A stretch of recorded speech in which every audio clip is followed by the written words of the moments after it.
Hi, everyone. We're going to examine the question of, did Paul attempt a bribe of the Jerusalem church?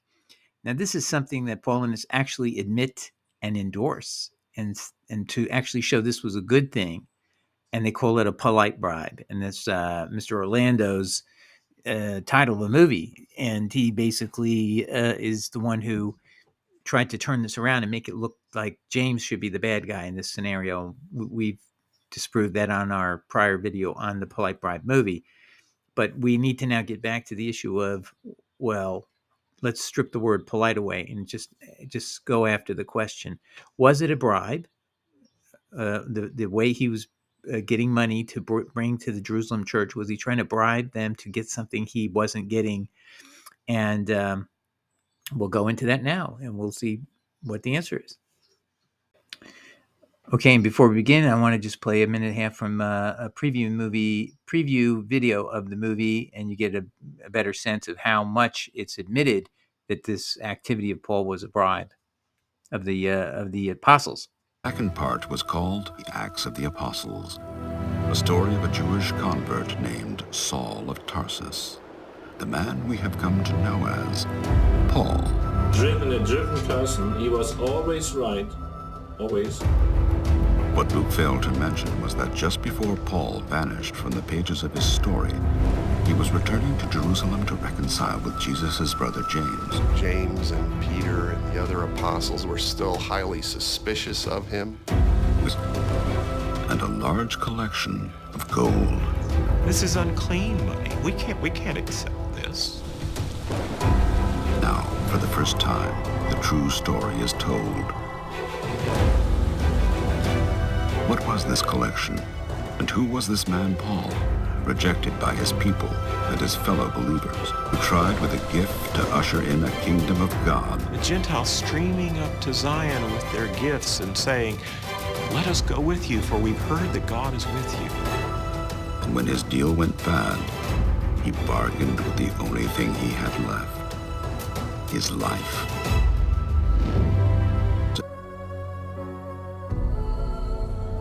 A polite bribe.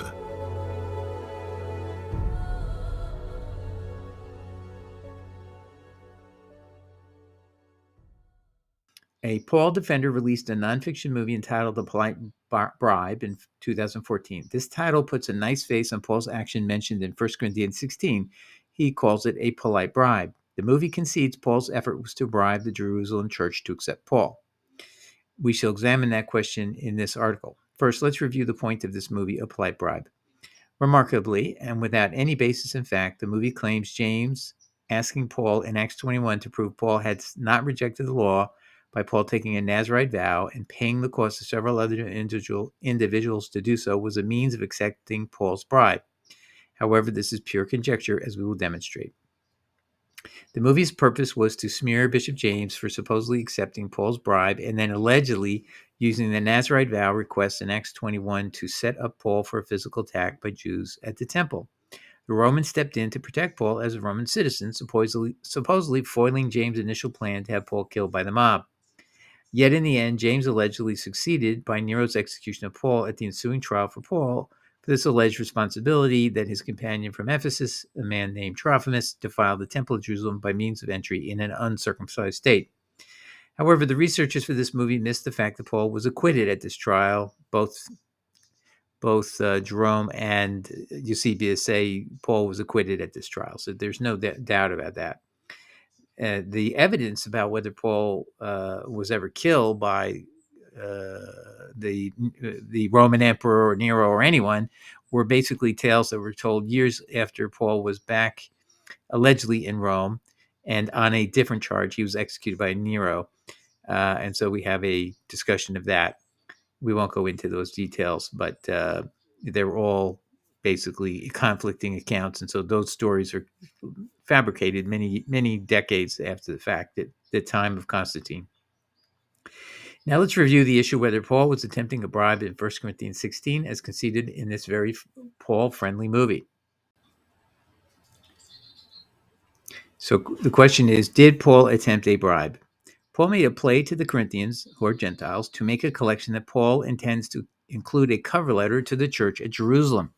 This means the collection from Gentiles would be brought to the Jerusalem church with a letter from Paul, yet Paul himself would not be present. This is in 1 Corinthians 16, verses 2 to 3. Let's break this down and analyze the importance of Paul's plan of action. And by the way, I just want to show you something is, how does this alleged polite bribe even occur, take place? In fact, when Paul, we have no record of it in the book of Acts. So did this money end up in the hands of the church? We don't hear any mention of it. So Paul collects all this money and it's sent, and he's going to send this letter. So, the whole idea is there's not a lot of evidence that it even occurred. Okay, so the premise of the movie was he in fact committed this deed, but I say there's really no evidence of that either. But what we can prove is what his intention here is, and so let's keep looking.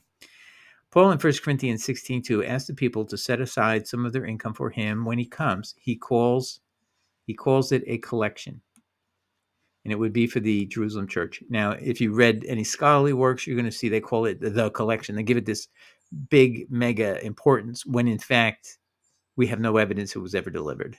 Okay, so all this buildup when you're reading the commentaries makes it out that Paul is this great fundraiser and all this stuff, but actually we don't know that turned out to be true.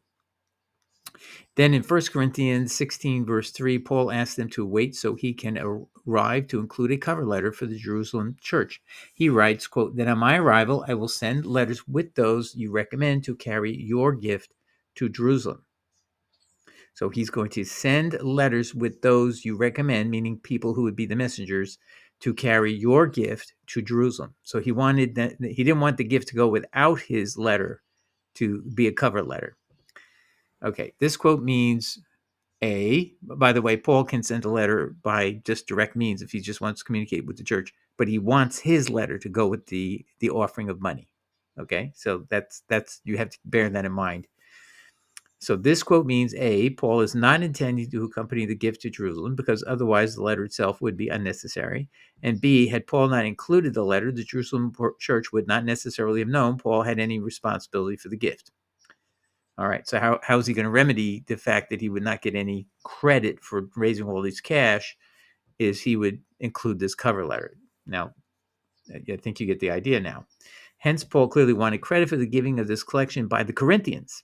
So their generosity, he will take advantage of their generosity by getting credit for what they were doing by showing, in essence, that he had basically encouraged them to provide this collection for the saints in Jerusalem. Paul wanted to prove he was a moneymaker to the Jerusalem church. Okay, now a lot of Christians, we are not trained in ethics and morality about what's called bribery. Okay, and so we don't really think about it. We think, oh, it's a good thing to raise money to bring over here and that, but we forget we have to think how God looks at it and what's God's word about things like that. So we'll get into that. This Paul is trying once more to gain favor with the Jerusalem church, but in this case by means of money. The purpose is obvious. Accordingly, Paul's involvement turned a gift from the Corinthians into a bribe from Paul. While there is a fine line between a gift and a bribe, so you can make a gift to someone without any intent to bribe them to an outcome favorable to yourself. But there's a reason, there's something that he's not getting that he wants at this very time, and you'll hear what it is in a second. Paul clearly crossed it. He did not need to include any letter at all. The Corinthians intended a gift. Paul intended to obtain favor with the Jerusalem church, something he complained frequently elsewhere he did not receive. And this is in our article, The 12 Apostles Refused to Commend Paul. And we'll get into that in a minute. So he wanted letters of commendation, and he's complaining that he's pointing at the 12. He doesn't have letters of commendation from them. And he then says, but you're going to be my commendation. We'll get into these. The thing he's complaining against the Jerusalem church. So he wants something. Letters of commendation mean he can go into other church and raise money more and more and more. That's apparently how he teaches them the obligation they have is to give him money. And that's in his epistle where he explains the ox furrowing the field. When the Bible says that ox has a right to eat from the field as it furrows the grain the soil so grain could be planted. Paul says that was meant altogether for our benefit, that we are entitled to ask you for money. And so he was definitely affected. If he can't get letters of commendation, he can't go and make more money by going to other churches. If that's was his desire was to make more money. Now people say, well, he desired to do the work of the kingdom. Well, it became a lot about money, because at first he would take nothing, and he would do just self-employment, and then later he changed. He said, no, I'll start taking money. So there's an advantage. And Jesus, of course, said, freely you gave, freely you must give. So you're not allowed to take money. You can only support yourself, according to Jesus in Matthew 10, by going into a home, being a guest for a while, then doing chores at the house, and eventually, under the law of hospitality and the law of Moses, you're allowed to get paid money. And that's where the phrase comes, worker is worthy of his wage. That's a reference to the law of hospitality. And Jesus talks about that. All right. Now, I want to get to the commendation issue later, but we'll finish up here. The Bible talks negatively of what Paul was doing. The International Standard Bible Encyclopedia, 1979, volume 2 at 477. This is a direct page I got it from, and I quoted it. The giving of gifts among people often followed a lower standard, so that what is described as a gift in Old Testament passages may be indistinguishable from a bribe or a payoff. Proverbs 18, verse 16 indicates the fine line between the gift and a bribe and the selfish abuse of giving. A man's gift makes room for him and brings him before great men. The numerous injunctions in the Old Testament against the taking of bribes suggest that such abuse was well known. In Sirach, that's a non-apocryphal book, the sage suggests a word is better than a gift. Okay, so gifts, if done from a sincere purpose, and to show affection or concern for someone, is one thing. But if you're seeking some other advantage, and he is contemporaneously complaining about this other issue about not getting letters of commendation from the apostles, he wants to be able to get authorization to preach, and they're not giving it to him. Okay, and so this is another thing that we know that the apostles don't approve of him, because why would you not give him letters of commendation if you think he's an apostle and if you think he's teaching the same things as Jesus is? So he's not getting that, and he wants to get that, and this is his golden ticket. Money's going to do it for him. So how did the apostles of Jerusalem view such gifts being sent directly to themselves from Gentiles rather than be put in the poor box at the temple anonymously? Now listen to this. This shows you the wisdom of the 12 and truly the guidance of Jesus Christ, and the guidance of not letting yourself be that the people you're serving, that they would gain control of you by you depending on them for money. So listen to what wisdom Apostle John has. Here's the clear answer. Apostle John commended preachers who refused to take money from the Gentiles, obviously viewing such money as bribes to preach doctrine that Gentiles would like. And here's what he said. 3 John, verse 7, because that for his name's sake they went forth, taking nothing of the Gentiles. He's talking about missionaries they had sent out. The understanding is they were to go evangelize the Gentiles, but never take any money from them. Period. Don't take money, because then they dominate you. They can control your doctrine, influence you to please them. If you're a people pleaser, you'll end up doing restating the gospel so that it will suit their interests and not the interests of the Lord Yahweh in heaven. That's the very obvious reason why 3 John verse 7 said that. Obviously, John, as a pillar of the church, as Paul said, was commending the missionaries to the Gentiles for refusing any Gentile money to avoid compromise. John was implying they would be bribes if accepted. So you see, the reason Jesus told the apostles to take no money from the people they're witnessing to and they're trying to motivate is then the people think you owe them, and they have sort of a superiority now over you, and you can't objectively preach the gospel if you become dependent upon them. You'll start worrying about, well, will they withdraw their money? They won't fund me. So you have to do exactly what Jesus said. Be self-employed.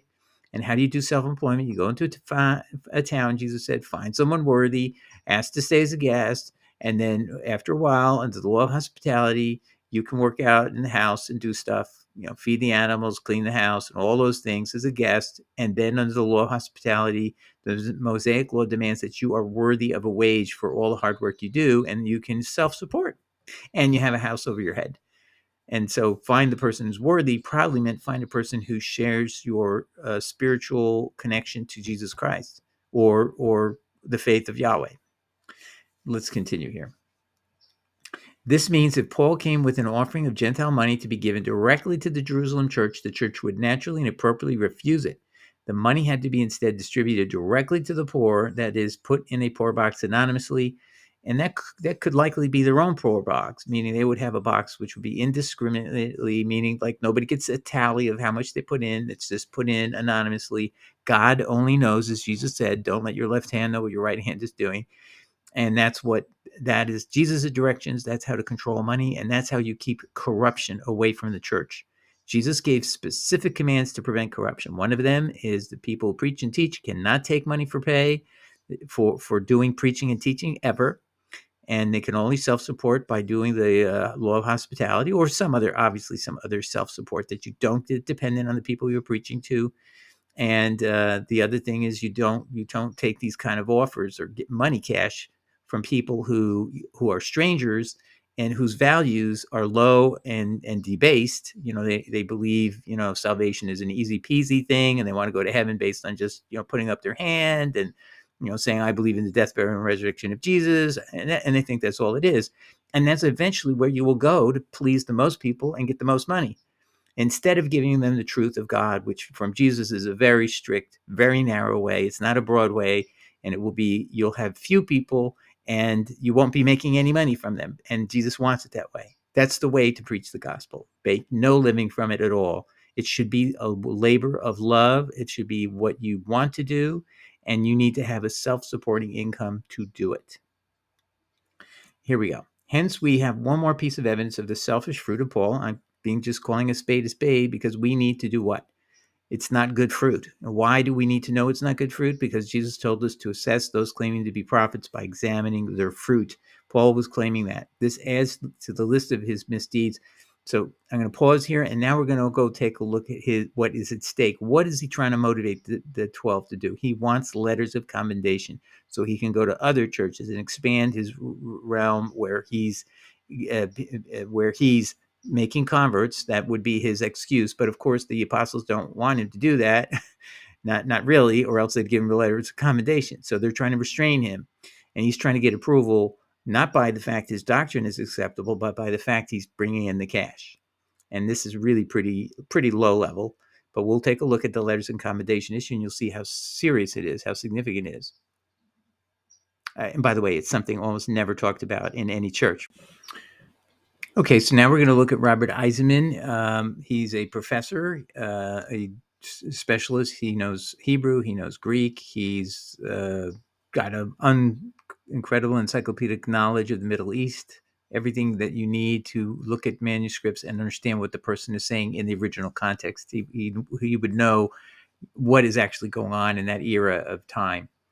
So this is what he says at page 569 of his work, The New Testament Code, 2006. I'll highlight it over here. This is where we are. Oops. The notices. He says, the notices we have just encountered above about persons dogging Paul's footsteps with a contrary doctrine are rife throughout Paul's letters. And he repeatedly and often bitterly complains, as we've seen, about just that sort of thing. Yet specialists are either still unwilling or unable to determine who these ubiquitous some or certain ones he is constantly complaining about are. For instance, in 1 Corinthians 9, verses 1-2, he asserts, have I not seen Jesus Christ our Lord? Are you not my work in the Lord? Even if I were not an apostle to others, I should still be an apostle to you, who are the seal of my apostleship in the Lord. This is my answer to those who would examine me. Now just pause there. Paul is saying that obviously he's implying that others don't think he's an apostle of Jesus Christ. Well, who are these people who have this view of him? And so he's saying these people are his seal in the apostleship in the Lord. If he were truly an apostle, all he has to say is, that, I have full recognition from the 12. He never says that. That's the missing ingredient. That's what you would expect if it was true. So remember, I have this rule. If something is true, what else must also be true? In this very moment, Paul would say, even if I were not an apostle to others, I am to the 12. He wouldn't say, I am to you. That's excluding the 12. They're not endorsing him. You can almost read between the lines, in other words. And the King James Bible, just so you know, says basically the same stuff. I am not an apostle. Am I not free? Have I not seen Jesus Christ our Lord? Are not you my work in the Lord?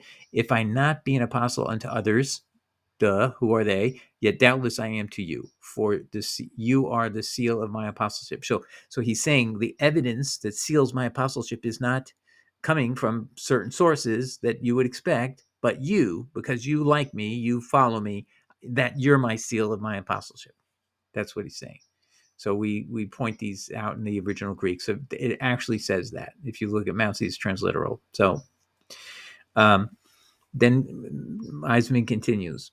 Paul's wounded pride here is self-evident. So is his feeling of inferiority to those above him, whom he refers to in 2 Corinthians 11, verses 13, 15, as already underscored as well by phrases such as super apostles, Hebrews, and finally, as we have seen several times had occasion to remark, even pseudo-apostles, dishonest workmen, transforming them into servants of righteousness, whose end shall be according to their works. Once again, in this last, note the purposeful play on Jamesian doctrine.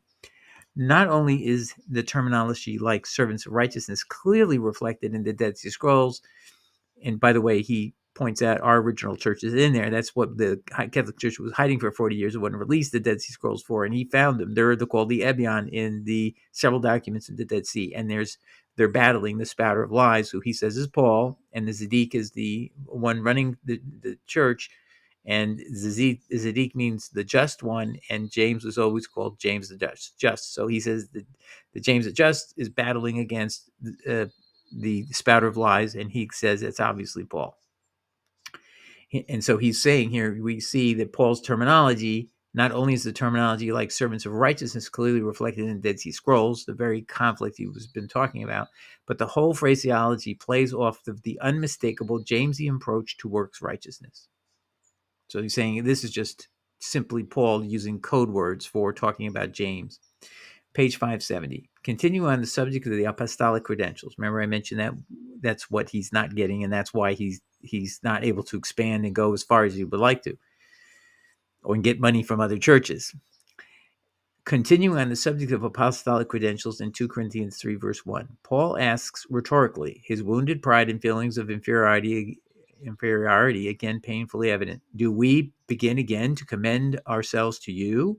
Then alluding to the ever-recurring issue of not having official written letters of apostolic appointment from James, much like a rabbi or churchman have today, a theme which actually permeates the run-up in 2 Corinthians 10, verses 9 to 18, to his evocation in 11:13 above of the dishonest workmen transforming themselves into apostles of Christ. See, by the way, I mean, that right there, when he said they transform themselves into apostles of Christ, that really is telling you he's talking about the 12, and then the language here is from chapter 11, verse 13. He says, this is what Paul actually says. Unlike some, Eissenmann puts a note there, clearly implying the Hebrew super apostles, we need no letters of recommendation either to you or from you. So Paul is just saying, I'm exempt from this requirement that normal organizations have. See? So that tells you he is being denied any commendations from the 12, and he's calling them, they've transformed themselves, they're dishonest, and they're transforming themselves into the apostles of Christ, as if they're the only ones, and I'm not. And he can't get those beloved commendations. So now we're going to go back and we're going to look at that bribe issue again, and I think you'll see it in a better light that that's exactly what he was doing with probably a lot of money. Okay, so we're going to take a small detour and look at the Mr. Files' Letters of Commendation PhD Thesis in 2014, where he'll make some interesting comments that we should consider about this, what they were, what Paul is talking about. And he's only going to focus on a very narrow segment of the writing. So Mr. Eisman is actually looking at a broader context, but he's looking at 2 Corinthians 2:14 to 7:14. And it says this constitutes Paul's attempt to legitimate his ministry vis-a-vis his opponents who had letters of recommendation where Paul had none. So apparently these Jewish believers are coming And the consensus is they're coming from Jerusalem. And then he says this: the point here is that a letter of recommendation, such as a diminutive flashcard carried by anybody, Germania he's using as a substitute name for anybody, essentially transformed ancient conventions of hospitality. This is perhaps why Robert Castor alluded to letters of recommendation as, quote, a central document of the age. So this is how people would be open their doors and take you into their homes and give you hospitality and support, feeding you and all that stuff. Page 30.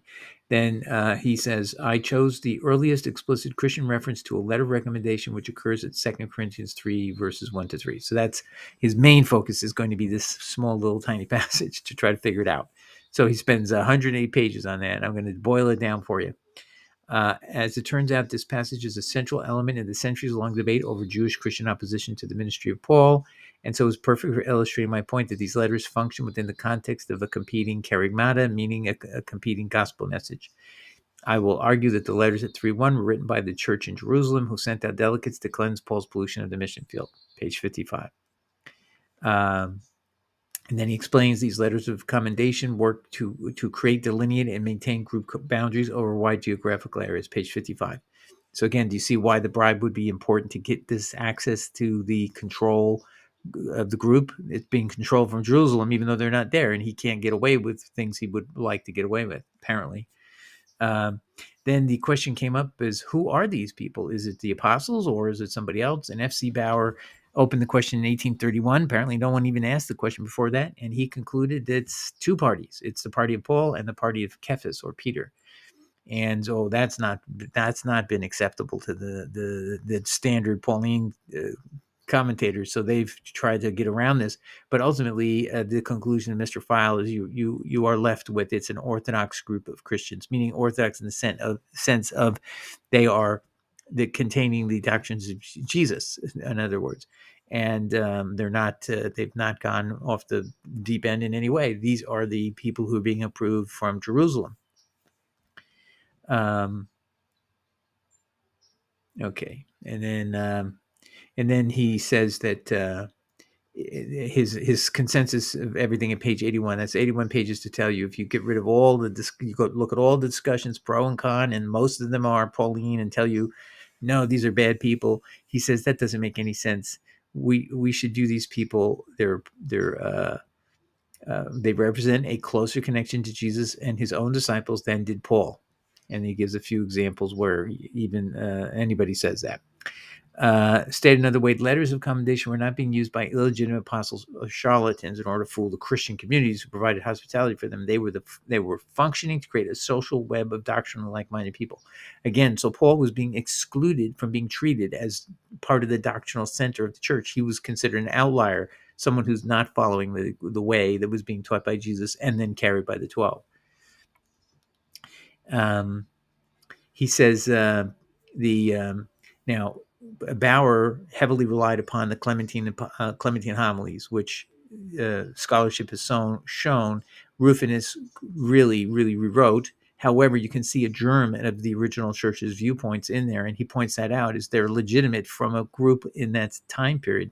So he'll mention this. The pseudo-Clementine author grants that Paul had a vision, but emphasizes the fact that visions are not always completely trustworthy. So that was one way it was attacked, that like if he claimed, and this shows you, I think, that the original church did not understand that Paul was claiming that he had a physical appearance. But Paul is very adamant that he saw a physical appearance of Jesus with two others, and they heard the sounds and all the voices and all that. So the original argument was he said he had a vision. Anybody can have a vision. It doesn't mean you actually had an experience with the real Lord Jesus. So that they were dismissing his vision account on that, his account of the appearance of Jesus, in which he claimed was just like anybody else had seen the resurrection. They were saying they didn't get that from him. They thought he was talking about a vision, and therefore they said, we don't have to take him seriously. That would fit a first century approach. That's an easy solution. We don't buy what he's selling us. And that's how they did it. So you see a different message in Acts, by the way. Luke seems to be aware that Paul is saying it's a physical appearance, and he's giving credence to that. But the center of the church is taking the position that Paul is just saying he had a vision, and they don't take it seriously. And okay, that's page 83. And I think that's it. So anyway, you get another feel by listening to Mr. File that these letters of commendation are crucial for Paul, and he needs them, or else he can't function within the Christian communities. They won't accept him. Those who, I mean, you have to take people who are dumb and completely have no relationship to the Christian church and open new churches that they don't control and try to break out from away from them. But if he wants to go with to get commendation from Jews and from Gentiles who are God-fearers, he's not going to get it from them. And that's what's going on here. He's in this tension. Okay, so I want to go back to the offering that he's seeking from the same First Corinthians that he's complaining about not getting letters of commendation from obviously the church, and he's claiming you're my letters of commendation, in his sore anger. So in 1 Corinthians 16:3, Paul asks them to wait. Don't send the money. Don't send the money just yet to Jerusalem. Let me come and bring a cover letter for them. He says, he writes, that on my arrival, I will send letters with those you recommend to carry your gift to Jerusalem. So he's going to get that letter in there, basically explaining how this came about, obviously, and basically showing he was pivotal in getting it in the first place. So he didn't want it to go until he could get his little credit in. And so you can see he's going to get that influence, he thinks, from them, but he doesn't know that the 12 are going to do exactly what I told you. They're going to just dump it in the power box because they don't want to be influenced by anything. They don't even want to know how much money came. That's the way they would operate. Don't let your left hand know what the right hand is doing, and don't let the giver think they've got control over you. Don't let him ever think that. So that we have 12 very smart apostles, and that's why they held off giving Paul any commendation letters. And that's why Paul was frustrated, and he was doing a bribe. And it's only people like, I think it's Robert Orlando wrote a book called The Polite Bribe, and he's the producer of the movie A Polite Bribe. That's really, you've got to whitewash it. And then Mr. Orlando tried to turn it around, and he failed to, but his aim was to use the issue of the bribe, which he was conceding because you can't miss it if you're paying attention, but to then turn around and make it look like James didn't support Paul in the upcoming dispute when Paul was being arrested for bringing Trophimus illegally past the middle wall of separation, and Paul said, I was doing a ceremonial bath when he did that. So he had an alibi, but still, that was the charge, and that was the charge of going on appeal, and that's the whole reason this book of Acts was being written in the first place, as a summary to provide the legal authorities in Rome what had happened in this whole event, and therefore hopefully get Paul off on the case, and he did. But what the Christian takeaway from this, beside all the lessons we get from that, is Paul was exactly a person willing to try to corrupt others with money. And that's how he gained any influence at all. But ultimately, he did not get what he wanted because they rejected him as an apostle. As we've shown you, Ambrose the Aster makes a mention of that they concluded he was not an apostle and they discarded him. So we're not told that, but it's historical, meaning, in other words, Ambrose the Aster is just writing as a matter of fact it was true. And obviously, the Constantinian church didn't want Paul to be denied because he was the one who could get rid of Sabbath observance and help them move, therefore, over to the Sunday worship that they wanted to worship the day God. Constantine wanted us to end up worshiping the God of the sun. He thought that was actually something plausibly could do. And he believed he was the God of the sun. So, and we found that out at his deathbed. So all of that came to its final denouement at his death. All right, everybody. I hope that helps you understand that there was a bribe by Paul. It wasn't polite at all. It was pretty underhanded, and it's pretty obvious. And what he wanted in return is those letters of commendation, and then he could make more money. Admittedly, he probably would make more converts. He has to make converts to make more money. The problem is when you start taking money, Paul, and that's what he started to do, you are undermining your own independence, and you are therefore working for the money to please these people. And if you're a people pleaser, which he says, I please all men in all things so that I may gain some.